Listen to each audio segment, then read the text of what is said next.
प्रणाम। जब से सृष्टि का निर्माण हुआ है तब से धर्म अधर्म, सत्य असत्य की लड़ाई चलती रही है। सृष्टि में हमेशा सभ्यताओं का आपस में द्वंद्व चलता रहा है। हम आदिकाल से देखते हैं कि मिस्र की सभ्यता, मेसोपोटामिया की सभ्यता, सभी सभ्यताएं खत्म हो गई। इन सभ्यताओं को खत्म होने का कारण है उस सभ्यता, संस्कृति, रीति रिवाज पर किसी दूसरी सभ्यता, संस्कृति, रीति रिवाज ने आक्रमण किया और वे अपनी सभ्यता और संस्कृति को उस विदेशी सभ्यता संस्कृति के आगे प्रबलता से नहीं रख पाए, सुदृढ़ता से नहीं रख पाए, उनसे लड़ नहीं पाए और वे हार गए। इसका मुख्य कारण है कि जो व्यक्ति अपनी सभ्यता, संस्कृति, रीति रिवाज से विमुख हो जाता है तो उनकी सभ्यता, संस्कृति, रीति रिवाज भी उनसे विमुख हो जाते हैं, उनका धर्म भी उनसे विमुख हो जाता है और वे कायर हो जाते हैं और पराधीन हो जाते हैं। दो सभ्यताओं का आपस में विरोध होना कोई बड़ी बात नहीं, लेकिन वे विरोध ज्ञान के आधार पर है,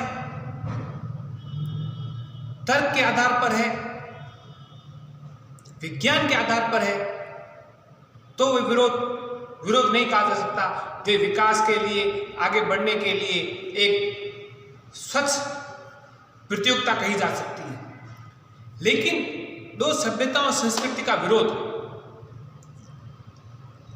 उनके रीति रिवाज, उनकी धार्मिक मान्यताओं, उनकी संस्कृति में है, उनके इतिहास में है, तो वे कभी भी एक साथ नहीं रह सकते।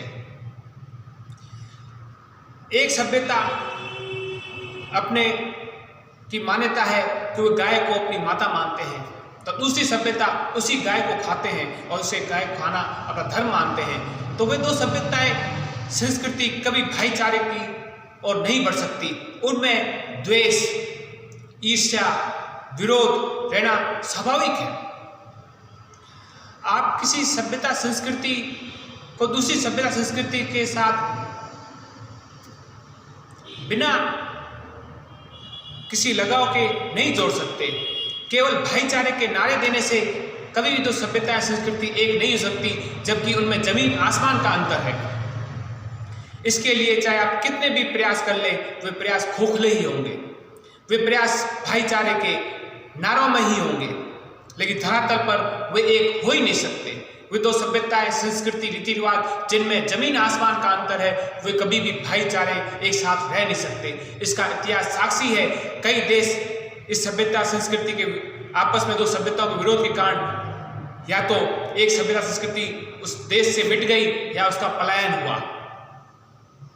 इसलिए दो विरोधी सभ्यता और संस्कृति का भाईचारे का नारा देना बिल्कुल दोगला है। हाँ, कुछ निजी स्वार्थी लोगों की राजनीति के लिए ये उपयुक्त हो सकता है, लेकिन उस देश के लिए, उस सभ्यता और संस्कृति के लिए ये कभी भी उपयुक्त नहीं हो सकता। इसलिए हमें अपने सनातन धर्म, संस्कृति, रीति रिवाज पर खरा उतरना है, उसे मानना है, उसका पालन करना है। यदि हम अपनी सभ्यता संस्कृति से बिल्कुल अलग नहीं हुए तो वे हमारी सभ्यता, संस्कृति, धर्म हमारी रक्षा करेंगे। यदि हमने उस पर आक्षेप लगाने शुरू कर दिए, लोगों के बहकाव में आके उनमें कमियां ढूंढनी शुरू कर दी, बिना कोई तर्क लगाए, बिना कोई विचार किए, तो हमारी सभ्यता संस्कृति भी जिस प्रकार मिस्र, मेसोपोटामिया की सभ्यता संस्कृति का विनाश हुआ है, उस प्रकार हमारी सभ्यता संस्कृति का भी विनाश होगा।